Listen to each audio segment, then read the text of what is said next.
Welcome back. Hammad साहब ये बताइए कि जिस तरह से भट्टी साहब ये बता रहे हैं, क्या ये बात जस्टिफाइड है कि आप स्टैंडिंग कमेटी को कुछ और बताएं, फिर आप बिल पेश कर दें, फिर जब रद्द-ए-अमल आए तो आप कहें जी वो देखें उसका जो टेक्स्ट है ना उसमें थोड़ा इशू आ गया है, ये हमें समझ आ रही है। अगर इस पे आवाज ना उठती कि किस किस्म की फिर कानून साजी, इसका मतलब है वहां पे फिर कुछ किस्म की ना आप डिबेट करते हैं, जो आता है आप पास कर देते हैं, ये तो अपनी क्रेडिबिलिटी पे सवाल उठाएगा ना। पार्लियामेंट को आपने स्ट्रेंथन करना है, इस किस्म के बिल्स और इस किस्म की कानून साजी तो उसको कमजोर करेगी।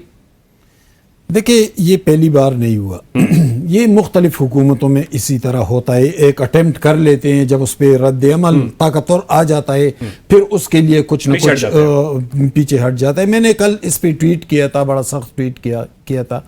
मुझे पीटीए के एक इंतहाई आला ओहदेदार का मैसेज भी आया, सबसे बड़े ओहदेदार का सबसे बड़े मैं अगर आप कहें तो मैं वो मैसेज भी सुनाऊं। मैंने उस पे मैसेज किया तो ये मैसेज आया था, more over PTA has no in installation of towers, it is between two parties, owner and land telecast, and PTA is neither signatory nor involve in such activity. अच्छा भाई, आप इन्वॉल्व तो नहीं होंगे, वो तो पार्लियामान ही करेगा, लेकिन उसके बेनिफिशियरी कौन बनेंगे? आप ही बनेंगे ना। आप आकर मेरे या उमर दराज गोंदल के घर पर या प्लाट पर कहेंगे कि हमने टावर लगाना है, अगर आप मुजाहिमत करेंगे तो 5 करोड़ जुर्माना देंगे। इम्प्लीमेंटेशन तो आप करेंगे ना।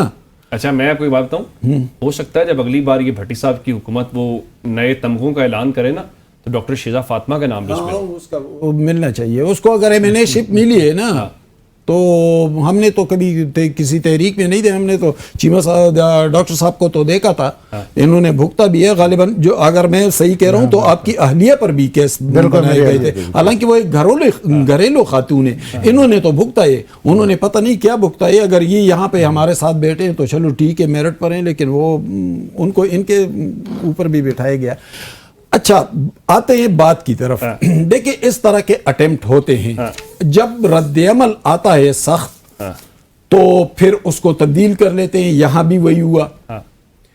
ओ भाई, एक और बात की तरफ आते हूं। अभी जो मेरे दोस्त थे नईम हैदर पंजोता, उन्होंने बात की कि चोर है, तो भाई हम आपके साथ मान लेते हैं कि चोर है, लेकिन फरागोगी को हम चोर न कहें, उस्मान बुज़दार को चोर न कहें, 190 मिलियन को चोर न कहें, परवेज खटक को चोर न कहें, महमूद खान को चोर न कहें, गोइस्तान स्कैंडल को चोर न कहें, CNW स्कैंडल को चोर न कहें, उनको चोर न कहें, इनको चोर कहें।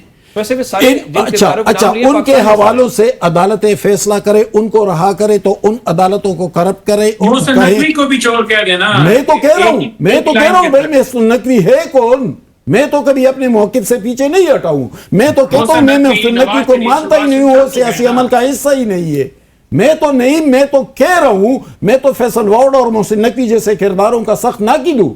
मैं तो मानूंगा, मैं तो डॉक्टर जुल्फ़िकार को मानूंगा, मैं नईम हैदर पंजोता को मानूंगा कि वो रोडों पर तहरीकें चलाते हैं, मारे खाते हैं, जेलों में जाते हैं, मुकदमात का सामना करते हैं। मैं किसी मोहसिन नकवी और किसी फैसल वावड़ा को इस सियासी अमल का हिस्सा ही नहीं समझता। बिल्कुल ठीक है। मेरा भट्टी साहब की तरफ चलते हैं। भट्टी साहब, ये जो पंजोता साहब 9 मई के केसेस की बातें कर रहे हैं अब, जिसमें शामुद कुरैशी साहब है, इस वक्त किसी मुकदमे में सजा याफ्ता नहीं है, लेकिन पिछले 2-3 साल से वो भी जेल के अंदर है। ये जब सियासी जमातें, हमने ये देखा मुस्लिम लीग नून जब जद के ऊपर थी तो फैसले भी आए, सजाएं भी हुई, फिर जब सब कुछ ठीक हुआ तो फिर आपको पता है कि सारा कुछ ठीक होना शुरू। एक सियासी कारकुन के तौर के ऊपर आप ये समझते हैं इस तरह इमरान खान की मुलाकात नहीं हो रही? कल ख्वाजा साद रफीक साहब ने भी ट्वीट किया कि इमरान खान को उनकी बुशा बीबी के, उनकी जो अहलिया है, उनको मुलाकात करने दें, सियासतदानों को आइसोलेट करने से किसी का फायदा नहीं होता। गोंदल साहब, हमारी ये अब कमजोरी कह लें या बदकिस्मती कह लें कि यहाँ हम साथ बैठ के मुख्तलिफ पार्टीज़ के, PTI हो गई, नून लीग हो गई, पीपल्स पार्टी हो गई, देखें आप जब से पाकिस्तान बना है, आप जो भी सिस्टम चला है आपके सारे सामने है। अब यहाँ पे मुसीबत ये हो गई कि बजाय इसके कि हमें एक पॉलिटिकली स्टेबिलिटी की तरफ जाना चाहिए था, जो हमारे से गलतियाँ हो गई, किसी से भी, फरिश्ता तो है नहीं कोई, मैं कहूँ कि कोई भी फरिश्ता है, मैं तो अपने आप को भी नहीं कहूँगा कि मैं फरिश्ता हूँ। देखें हमाद भाई इस चीज़ से इत्तेफाक करेंगे कि जब से पाकिस्तान बना है हमने सब लोगों ने गलतियाँ की हैं। अदलिया ने की हैं, देखें नहीं, मैं वही बात कर रहा हूँ, सियासतदानों ने भी की हैं, अदलिया ने भी की हैं, फौज ने भी की हैं, सब ने की हैं। अब देखें हम इस चीज से बाहर ही नहीं अभी निकल रहे हैं।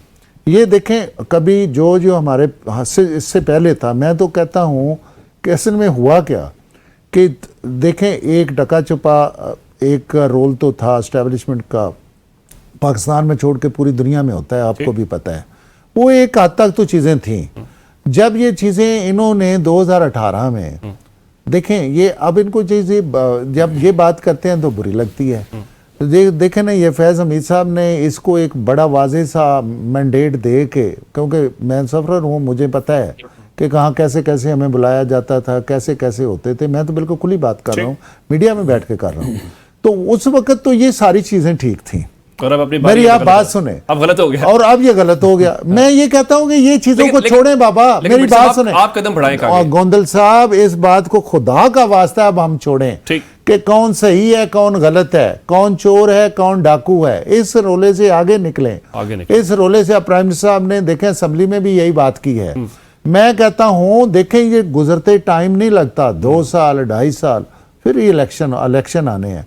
उस साइड पे जाएं कि पाकिस्तान स्टेबल हो, पाकिस्तान में इलेक्शन ठीक हो, पाकिस्तान का निज़ाम बेहतर हो। देखें आपकी पार्लियामेंट की सुपरमेसी हो, आपका सिस्टम को दोबारा ट्रैक पे आ जाए। हमें इस पे काम करना होगा। अगर हम 5 साल तक एक दूसरे को गाली शाली निकाल के चले जाएंगे, सर ये आपका बयानिया था ना। हाँ, अब आप इक़्तिदार में बैठे, देखिए हम तो देखिए जब हम ये करते हैं तो कहते हैं आप चोर हैं, हम तो आपके साथ आप मिसाल के तौर पे मेरी बात जो मुलाकात है हमारे चोरों के साथ ही थोड़ी देर हुकूमत आपके पास, ये देखें ना चोरी वाली बात, तो आपको चोरी वाली, एक मिनट, चोरी वाली बात का तो आपको ये भी पता है कि इसे बुज़दार साहब के जमाने में हमारे डीसी और डीपीओ पैसे लेके लगाए जाते थे। देखें आप बड़ी अच्छी बात कर रहे हैं, लेकिन प्रैक्टिकली जो मैं कहता हूं उस बात को छोड़ें कि कौन चीफ मिनिस्टर क्या करता था, कौन प्राइम मिनिस्टर करता था, कौन सी पॉलिटी, मेरी बात वो मुलाकात से तो मसला हो ही जाएगा ना, कोई ऐसा मसला नहीं है। ये बयानिए के इम्प्लीमेंटेशन का टाइम है ना। गिलगित बल्तिस्तान में इलेक्शन हुआ है, पीपल्स पार्टी 10 सीटें जीत गई है, मुस्लिम लीग नून 6 जीत गए हैं, पीटीआई वाले भी 1-2 जीत गए हैं। एक मिनट, तमाम सियासी जुमात है ना, जमहूरी जुमातें हैं, ये तीनों मिले हुकूमत बना ले और अलीम खान और उसकी जुमात की ऐसी की तैसी करके 5 सीटें हो गई। पंजोता साहब एक तो ये बताइए, प्राइम मिनिस्टर साहब ने एक मिनट बात सुने, देखिए पाकिस्तान मुस्लिम लीग नून ने, देखें मेरी बात सुने, प्राइम मिनिस्टर साहब ने पीपल्स पार्टी को अक्सरियती जमात होने के नाते, ये मेरी बात सुने, इसमें कोई हमारी कंफ्यूजन नहीं है। हम कहते हैं पीपल्स पार्टी हुकूमत बनाएगी, वो तो ऐलान कर चुके हैं। पंजोता साहब, ये भट्टी साहब कह रहे हैं कि आप अपनी गलतियां भी माने, जो आपने गलतियां की हैं, दूसरों को चोर चोर कहने से मसला हल नहीं होगा। बैठे रिफॉर्म्स करें, इलेक्शन की तरफ जाएं, मुल्क में कोई स्टेबिलिटी हो, पॉलिटिकली चीजें बेहतर और पाकिस्तान तरक्की करेगा।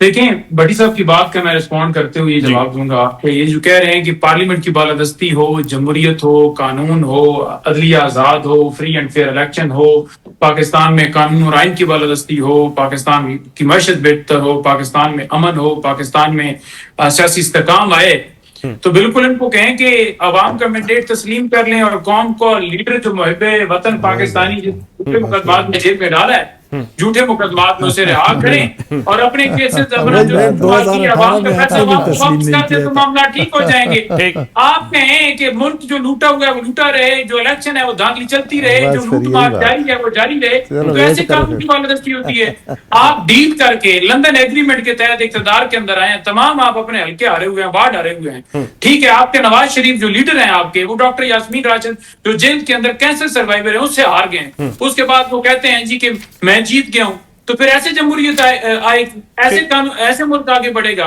और मैं बजट के हवाले से एक चीज जरूर ऐड करना चाहूंगा। देखें, इस पूरे बजट के अंदर आपने कहा जी कि तनख्वाहदार तबके के लिए, ताजिर के लिए, फलाने के लिए, उसके लिए, ये किसानों पे भी सबको पता है कि कितना 2,000-2,500 रुपया आपने फी एकड़ पे नया टैक्स जो है वो आयद किया। बात यह है कि आपने आम आदमी, एक मजदूर, एक रेडी वाला, एक बेरोजगार आदमी, एक जिसके घर के अंदर खाने के लिए पैसे नहीं, उसके लिए इस बजट के अंदर आपने क्या दिया? ठीक, ये चीज मुझे दिखा दें उसके लिए क्या किया। बिल्कुल ठीक है। आम आदमी के लिए जो है वो कोई खैर की खबर आमतौर पर मुश्किल दिखाई देती है। इसके साथ ही प्रोग्राम का वक्त खत्म हो गया, वरना इस डिस्कशन को आगे जरूर बढ़ाते। मैं अपने तीनों मोअज़्ज़ज़ मेहमानों का, स्टूडियो में मौजूद डॉक्टर भट्टी साहब का, हमाद हसन साहब का और नईम हैदर पंजोता साहब का शुक्रिया अदा करूंगा। नाज़रीन, आपने हमारे मेहमानों की गुफ्तगू सुनी है, ज़ाहिर है मसाइल भी हैं, इन मसाइल का हल भी निकालना है, लेकिन हल निकालेगा कौन? वो बिल्ली के गले में घंटी कौन बांधेगा? हर कोई ये कहता है कि घंटी बांधनी है, कोई और बांधे, मेरी बारी ना आए। इसके साथ ही हमें इजाज़त दीजिएगा, अपना बहुत सारा ख्याल रखिएगा। खुदा हाफिज।